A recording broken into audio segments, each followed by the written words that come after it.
নমস্কার, শান্তন টিভির পর্দায় রয়েছে দীপান্বিতা। চোখ রাখবো সংবাদে। রাজ্যপাল হলেন ত্রিপুরার প্রাক্তন উপমুখ্যমন্ত্রী জিষ্ণু দেববর্মা। রাষ্ট্রপতি দ্রৌপদী মুর্মুর শিলমোহরে দেশে মোট 6 রাজ্যের 9 রাজ্যপাল নিয়োগ হয়েছে, বদল হয়েছে আরও 3 রাজ্যে। তেলেঙ্গানার রাজ্যপাল হলেন ত্রিপুরার প্রাক্তন উপমুখ্যমন্ত্রী জিষ্ণু দেববর্মা। সামাজিক মাধ্যমে এই বিষয়টি তিনি জানিয়েছেন। তিনি রাজ্যপাল হওয়ার সুযোগ পেয়ে রাষ্ট্রপতি দ্রৌপদী মুর্মু এবং প্রধানমন্ত্রী নরেন্দ্র মোদীকে ধন্যবাদ জানিয়েছেন। ত্রিপুরার মুখ্যমন্ত্রী ড মানিক সাহা রাজ্যপাল জিষ্ণু দেববর্মাকে সামাজিক মাধ্যমে অভিনন্দন জানিয়েছেন।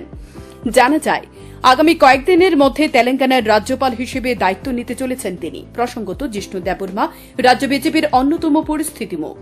2018 সালে চোরিলাম বিধানসভা কেন্দ্র থেকে ভারতীয় জনতা পার্টির হয়ে জয়ী হয়েছিলেন। তারপর তিনি উপমুখ্যমন্ত্রীর আসনে বসে দীর্ঘ 5 বছর রাজ্যের উপমুখ্যমন্ত্রী ছিলেন। কিন্তু দুর্ভাগ্যবশত 2023 সালে বিধানসভা নির্বাচনে একই বিধানসভা কেন্দ্রের ত্রিমুখী লড়াইয়ে তিপ্রামথার সুবোধ দেববর্মার কাছে পরাজিত হন জিষ্ণু দেববর্মা। তারপর থেকে রাজনৈতিক ময়দানে তেমন আর দেখা যায়নি আদি বিজেপি নেতা শ্রী দেববর্মাকে। কিন্তু তারপরেও দলের হাইকমান্ডেন্টের কাছে কোনো অংশে গুরুত্ব কমেনি জিষ্ণু দেববর্মার। শনিবার রাতে রাষ্ট্রপতি এবং প্রধানমন্ত্রীর শিলমোহরে রাজ্যপাল হিসেবে নাম ঘোষণা হয় ত্রিপুরার আদি বিজেপি নেতা জিষ্ণু দেববর্মার। তারপর রাজ্য রাজনীতিতে একদিকে যেমন খুশির হাওয়া, অপরদিকে প্রশ্ন, তাহলে কি রাজ্য রাজনীতি থেকে জিষ্ণু কর্তাকে এবারে সরিয়ে দেওয়া হল? তবে দলের তৃণমূল স্তর পর্যন্ত জিষ্ণু কর্তার স্বচ্ছ ভাবমূর্তি অনেক পছন্দের, কারণ শিক্ষিত এবং নমনীয়তা মানুষের কাছে অনেক বেশি পছন্দের তিনি। অপরদিকে সিকিমের নতুন রাজ্যপাল করা হয়েছে বর্ষিয়ান বিজেপি নেতা ওম প্রকাশ মাথুরকে। অন্যদিকে এতদিন সিকিমের রাজ্যপাল থাকা লক্ষণ প্রসাদ আচার্যকে এবার করা হল অসমের রাজ্যপাল। পাশাপাশি তিনি সামলাবেন মণিপুরের রাজ্যপালের দায়িত্ব। প্রসঙ্গত, এই বছরের ফেব্রুয়ারি থেকে মণিপুরের রাজ্যপাল ছিলেন অনুসুইয়া উইকে। অন্যদিকে এতদিন আসামের রাজ্যপালের দায়িত্বে থাকা গুলাব চাঁদ কাঁটারিয়াকে এবার করা হল পাঞ্জাবের রাজ্যপাল। পাঞ্জাবের দায়িত্বে থাকা বনওয়ারিলাল পুরোহিত ইস্তফা দেওয়াতে এই সিদ্ধান্ত। তবে গুলাব চাঁদ কেবল পাঞ্জাবের নয়, সামলাবেন কেন্দ্রশাসিত অঞ্চল চণ্ডীগড়ের প্রশাসনের দায়িত্ব। মহারাষ্ট্রের নতুন রাজ্যপাল করা হয়েছে সিপি রাধা কৃষ্ণনকে। সে রাজ্যের দায়িত্ব থেকে সরানো হল রমেশ বৈশ্যকে। রাধাকৃষ্ণ এতদিন তেলেঙ্গানার রাজ্যপালের অতিরিক্ত দায়িত্ব সামলাচ্ছিলেন। এদিকে কেন্দ্রশাসিত অঞ্চল পুদুচেরির লেফটেন্যান্ট গভর্নর হয়েছেন কে কৈলাসনাথ। ছত্তিশগড়ের রাজ্যপাল হয়েছেন রেমন ডেকা। মেঘালয়ের প্রশাসনের দায়িত্বে কর্ণাটকের প্রাক্তন সাংসদ CH বিজয় শঙ্কর। রাজস্থানের রাজ্যপাল করা হয়েছে হরিভাঁও কিষাণ রাও বাগদেরকে। তিনি মহারাষ্ট্রের বর্ষিয়ান বিজেপি নেতা। এতদিন মরু রাজ্যের রাজ্যপালের দায়িত্বে ছিলেন কালরাজ মিশ্র। শান্তন টিভি। 28 জুলাই বিশ্ব হ্যাপাটাইটিস দিবস। এই দিনটি সামনে রেখে রবিবার সকালে আগরতলা শহরে বিভিন্ন স্কুল কলেজের ছাত্রছাত্রীদের নিয়ে এক সচেতনমূলক শোভাযাত্রার আয়োজন করা হয়। হ্যাপাটাইটিস ফাউন্ডেশন অব ত্রিপুরার পক্ষ থেকে আয়োজিত এই কর্মসূচিতে উপস্থিত ছিলেন আগরতলা পৌর নিগমের মেয়র দীপক মজুমদার, পশ্চিম ত্রিপুরা জেলা সভাধিপতি হরিদুলাল আচার্য, হ্যাপাটাইটিস ফাউন্ডেশন অব ত্রিপুরার ফাউন্ডার ড প্রদীপ ভৌমিক, স্বাস্থ্য অধিকর্তা সঞ্জীব দেববর্মা সহ অন্যান্যরা। আগরতলা পৌর নিগমের মেয়র দীপক মজুমদার বক্তব্য রেখে বলেন, প্রতি বছর 1.3 মিলিয়ন মানুষের মৃত্যু হয় হ্যাপাটাইটিস সংক্রমিত হওয়ার কারণে এবং বছরে হ্যাপাটাইটিস সংক্রমিত হয় 2.2 মিলিয়ন মানুষ। তাই এই রোগ সম্পর্কে মানুষকে আরও অনেক বেশি সচেতন হতে হবে। সেদিকে গুরুত্ব দিয়ে আজকের এই কর্মসূচির আয়োজন করা হয়েছে। তিনি বলেন, হ্যাপাটাইটিস বি এর কারণে সবচেয়ে বেশি লিভারজনিত রোগ হয়ে থাকে। এদিনের অনুষ্ঠান থেকে মেয়র আরও দাবি করেন, আগে মানুষকে জটিল রোগের চিকিৎসার জন্য রাজ্যের বাইরে যেতে হতো, কিন্তু বর্তমানে সরকার প্রতিষ্ঠিত হওয়ার পর স্বাস্থ্য ক্ষেত্রে আমূল পরিবর্তন এসেছে। চিকিৎসা পরিষেবার জন্য এখন আর রাজ্যের বাইরে যেতে হয় না রোগীদের। কিডনি প্রতিস্থাপন সহ বিভিন্ন জটিল সার্জারি রাজ্যের প্রধান রেফারেল হাসপাতাল জিবি হাসপাতালে হয়ে থাকে। এই উন্নত পরীক্ষার গুলি চালু হয়েছে দপ্তরের দায়িত্বে থাকা মন্ত্রী এবং সরকারের আন্তরিক প্রচেষ্টায়। তিনি আরও বলেন, বিগত দিনে জটিল রোগগুলি চিকিৎসা না হওয়ার পেছনে মূলত কারণ ছিল উন্নত পরিকাঠামো ছিল না বিগত সরকারের আমলে, কিন্তু বর্তমান সরকারের আন্তরিক প্রচেষ্টা রয়েছে আগামী দিনে স্বাস্থ্য পরিষেবা আরও বেশি উন্নত করার জন্য বলে জানান তিনি। বলবো যে এটা একটা সংক্রমণ থেকে রক্ষা করতে গেলে আমাদেরকে সর্বপ্রথম সচেতন হতে হবে।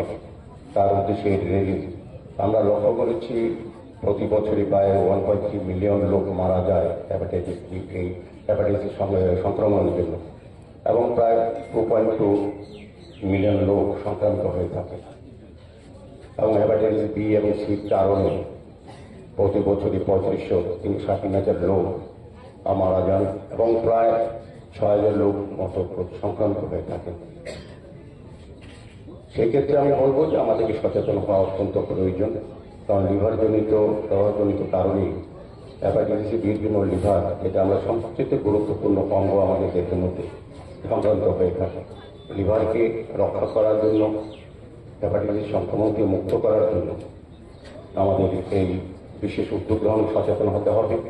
রাজধানীর রামনগর স্থিত সংহতি ক্লাবের পক্ষ থেকে রবিবার সংবর্ধনা প্রদান করা হয় 7 রামনগর বিধানসভা কেন্দ্রের নবনির্বাচিত বিধায়ক দীপক মজুমদারকে। এদিন সংবর্ধনা প্রদান অনুষ্ঠানে উপস্থিত ছিলেন বিধায়ক দীপক মজুমদার সহ ক্লাবের সদস্যরা। সংবর্ধনা প্রদান অনুষ্ঠানে বক্তব্য রাখতে গিয়ে বিধায়ক দীপক মজুমদার সংহতি ক্লাবের সকল সদস্যদের ধন্যবাদ জানান। তিনি বলেন, আগরতলা পুর নিগমের মেয়রের দায়িত্বে তিনি রয়েছেন, সেদিক থেকে ওনার উপর অনেক দায়িত্ব। তার পাশাপাশি তিনি রামনগর বিধানসভা কেন্দ্রের বিধায়ক। সরকারের যে কোনো প্রকল্পের বাস্তবায়নের জন্য জনগণের অগ্রণী ভূমিকার প্রয়োজন, তাই তিনি সরকারি প্রকল্পের বাস্তবায়ন করার জন্য সকলের সহযোগিতা কামনা করেন। রামনগর বিধানসভা নির্বাচনে কাজ করার সুযোগ পেয়েছি, নির্বাচিত হয়েছে আপনাদের আসনে। কাজে আপনারা আমাকে সম্মিলিত করেছেন। আজকে আমার ভালো লাগছে, নিজের ঘরে নিজে সম্মিলিত হচ্ছি। আমার নিজের ক্লাবে আমি সাধারণ সম্পাদক, এবং এই এলাকা থেকে আমি নির্বাচিত যে ক্লাবটা এমন একটা জায়গা অবস্থিত আছে, এটা বর্তমানে বিধানসভার একটা অংশ এবং রামনগর বিধানসভার একটা অংশ। যেখানে ক্লাবটা আছে এটা রামনগর বিধানসভায়, সেখান থেকে আমি বিধায়ক। আবার যেখানে পুজো হয় সেটা হচ্ছে বর্তমানে বিধানসভা, সেখান থেকে আমি মেয়র। কাজে দুটা ক্ষেত্রেই সুবিধা হচ্ছে কাজ করার বা আমার সঙ্গে যোগাযোগ করার ক্ষেত্রে। যে দুটা ক্ষেত্রে আমি নির্বাচিত বলি, একটা পৌর নিগমের এবং একটা রাজ্য পৌর বিধানসভা। কাজে দুই দিক থেকেই আমি এই ক্লাবের সঙ্গে যুক্ত আছি, প্রশাসনিকভাবে হোক, সামাজিকভাবে হোক বা যে কোনোভাবে হোক। রবিবার আগরতলা প্রেস ক্লাবে এক অনুষ্ঠানের মধ্য দিয়ে রোটারি ক্লাব অব আগরতলা সিটির উদ্যোগে হুইল চেয়ার বিতরণ করা হয়। অনুষ্ঠানে উপস্থিত ছিলেন মন্ত্রী শান্তনা চাকমা, রোটারি বিভাগ 16 এর assistant governor rotarian doctor Achinta Bhattacharya, Agartala city rotary ক্লাবের বর্তমান সভাপতি নিহার রঞ্জন দাস, সম্পাদক আশিস সেন সহ অন্যান্যরা। অনুষ্ঠানে এদিন বেশ কয়েকজনের হাতে হুইল চেয়ার তুলে দেওয়া হয়। অনুষ্ঠানে বক্তব্য রাখতে গিয়ে মন্ত্রী শান্তনু চাকমা বলেন, সরকারের লক্ষ্য হচ্ছে ত্রিপুরার রাজ্যকে এগিয়ে নিয়ে যাওয়া। ত্রিপুরার রাজ্যকে এগিয়ে নিয়ে যেতে গেলে সকলের সহযোগিতা প্রয়োজন। না পারার কিছু নেই, পরিশ্রম করলে আর চেষ্টা করলে যে কোনো কাজ সফলতা পাওয়া যায়। এতে 15টি উন্নত মানের হুইল চেয়ার বিতরণ করা হয়। এ ধরনের অনুষ্ঠান আগামী দিনেও অব্যাহত থাকবে বলে জানিয়েছেন উদ্যোক্তারা, কারণ সামাজিক দায়বদ্ধতা মাথায় রেখে সারা বছর রোটারি ক্লাবের পক্ষ থেকে বিভিন্ন অনুষ্ঠানের আয়োজন করা হয়। এ ধরনের আয়োজন অত্যন্ত তাৎপর্যপূর্ণ বলে জানান তারা।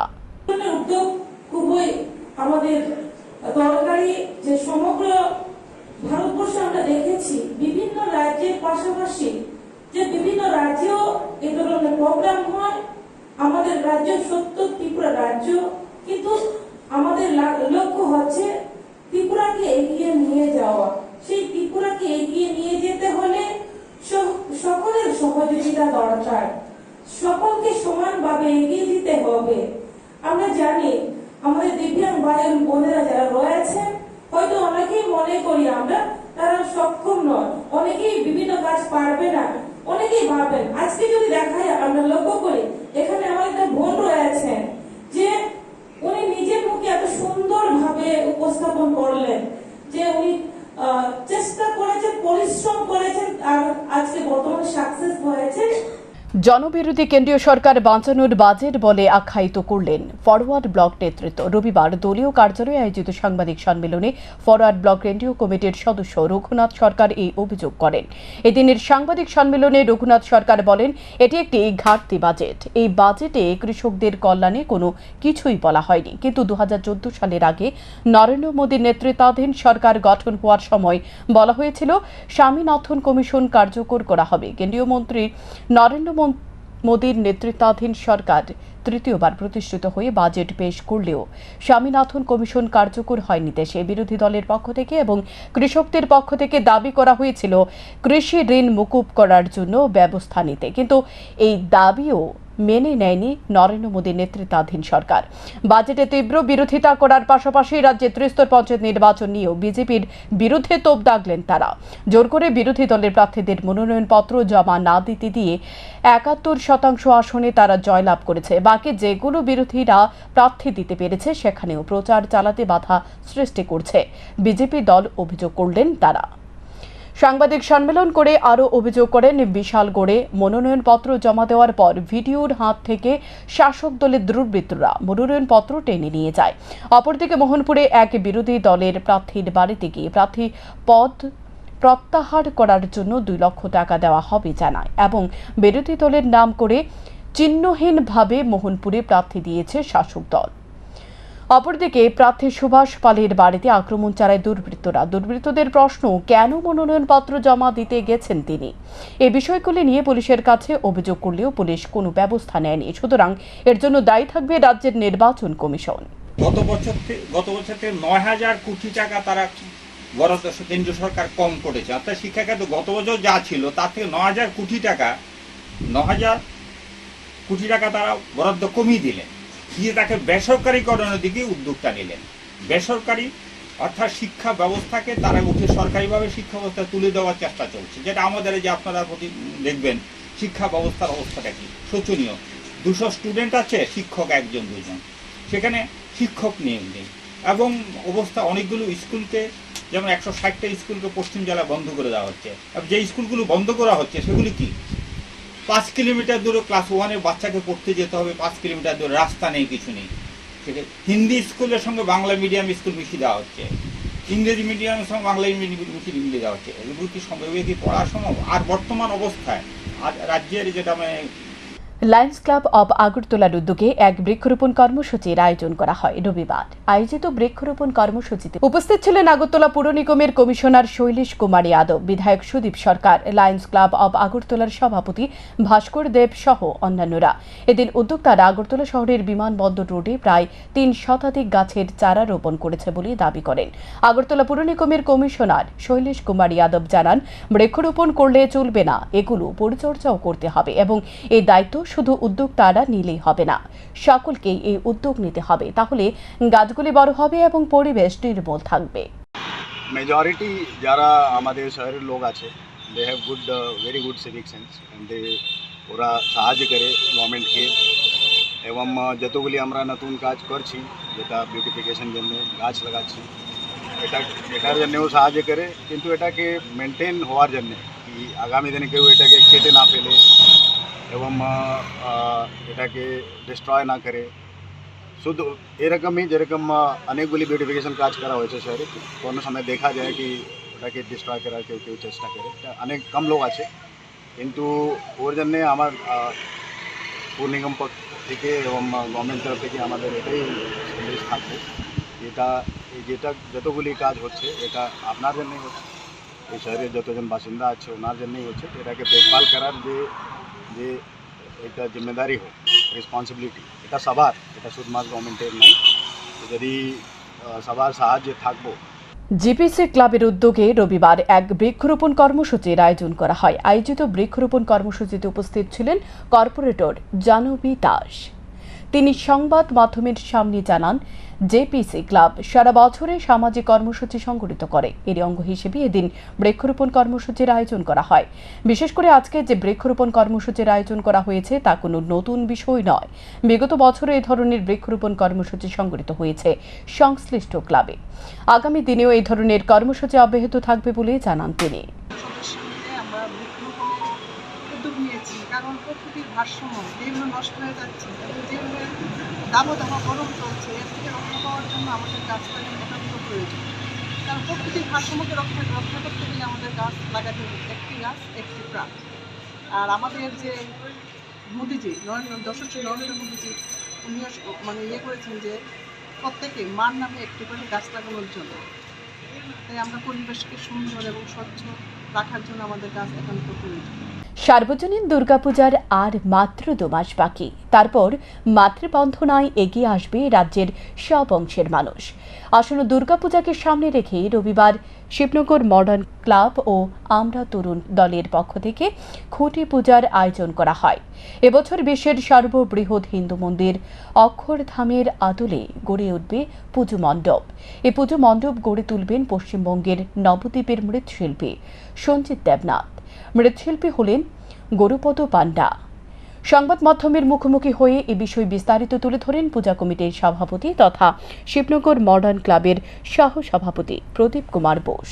তিনি রাজ্যবাসীকে শিবনগর মডার্ন ক্লাবের আকর্ষণীয় পুজো দেখার জন্য আমন্ত্রণ জানান। আমাদের খুঁটি পূজার মাধ্যমে এবছরের 2024 দুর্গা পূজার প্রস্তুতি শুরু করতে যাচ্ছি। এবার পুজোর আমাদের যে থিম, সেই থিম হচ্ছে আমেরিকার নিউ জার্সিতে অবস্থিত বিশ্বের বৃহত্তম হিন্দু মন্দির অক্ষরধাম। আমাদের পূজার বাজেট থাকছে মানমানিক 40 লক্ষ টাকা। আমাদের বিভিন্ন পরিকল্পনা আছে, যেমন বেটি পড়াও বেটি বাঁচাও এইসব কিছু থাকছে, এবং সবচেয়ে বেশি যে আমাদের পরিবেশ সম্বন্ধে যে গাছ লাগাও প্রাণ বাঁচাও ইত্যাদি আমাদের মধ্যে থাকছে এবার পুজোতে। আমরা গত বছরও আমরা বাইরের শিল্পীদের পশ্চিমবঙ্গের মৃৎশিল্পী হচ্ছেন আপনার গুরুপদ পান্ডা, এবং আমাদের যে প্যান্ডেল যে থিমটা আমাদের ফুটিয়ে তুলবেন উনি পশ্চিমবঙ্গ থেকে আগত নবদ্বীপের সঞ্জিত দেবনাথ, এবং শুধু একজনই আমাদের মধ্যে থাকছে যে আলোকসজ্জা। প্রভাব খাটিয়ে জমি হাতিয়ে নেওয়ার গুরুতর অভিযোগ প্রভাবশালী ব্যক্তির বিরুদ্ধে। ঘটনা কমলাসাগর বিধানসভার বিশালগড় থানার অন্তর্গত উত্তম ভক্ত চৌমনি এলাকায়। জানা যায় 2004 সালে রাজধানী আগরতলার বাসিন্দা নারায়ণ চৌধুরী উত্তম ভক্ত চৌমনি এলাকায় 5 কানি জায়গা ক্রয় করে। জায়গাটি বিক্রি করেছিল মায়া রানী বর্ধন এবং তার 2 ছেলে অপু বর্ধন এবং টিপু বর্ধনের কাছে। জমি রেজিস্ট্রি করা হয় নারায়ণ চৌধুরীর স্ত্রী লিপিকা চৌধুরীর নামে। প্রায় 20 বছর পর আচমকা জমির মালিক বুলডোজার দিয়ে হাজির তার জমিতে। অভিযোগ, জমি ডিমার্কেশন না করে অবৈধ উপায়ে মাটি কাটতে শুরু করে। এমনকি মায়ারানী বর্ধনের ছোট ছেলে দেবব্রত বর্ধন সহ তার বৌদি শিখা বর্ধনের জায়গা মাটি ভরাট করতে শুরু করে। এমন অবস্থায় জমির মালিকরা বাধা দিলেই তাদেরকে বিভিন্নভাবে হুমকি ধমকি দিতে শুরু করে বলে অভিযোগ। অন্যদিকে বর্তমানে জমিতে ধান রোপণ চলছে। এমতো অবস্থায় বুলডোজার মাটি কাটায় ক্ষয়ক্ষতি হচ্ছে বহু কৃষকের, তাই তারা বাধ্য হয়ে সংবাদ মাধ্যমের দ্বারস্থ হয়। জায়গা বিক্রি করছিল আমার মা আর বড় ভাই। তারা বলছে যে আমরা সম্পত্তিটা তো এজমারের সম্পত্তি 3 ভাই মা, আমি তো তখন শেষ নেই টাকা বিক্রি করছে পরে বাস গেল 2 দিন পাত্তা নাই। আজকাল 2-3 দিন আইসে তারা হঠাৎ করে 10 মজা লাগায় মাটি কাটতেছে যে আমার জায়গার ভিতরে। তখন আমি তারা বাধা দিলাম, তারা মাটিটা কাটতো না। তারা আমার কথাই শুনছে না, তারা উল্টা হুমকি দিতেছে আমার যে মাটি কাটবো। এরপরে আমি কইছি যে তারা শুনছে না, তারা মাটি কাটতেছে। তখন আমি প্রশাসনের কাছে বিচার চাই, আমার জায়গাটা সঠিকভাবে আমার ডিমার্কেশন করে আমারটা বুঝিয়ে দাও। এখনকার মতো সংবাদ এ পর্যন্তই। চোখ রাখুন শান্তন টিভির পর্দায়। নমস্কার।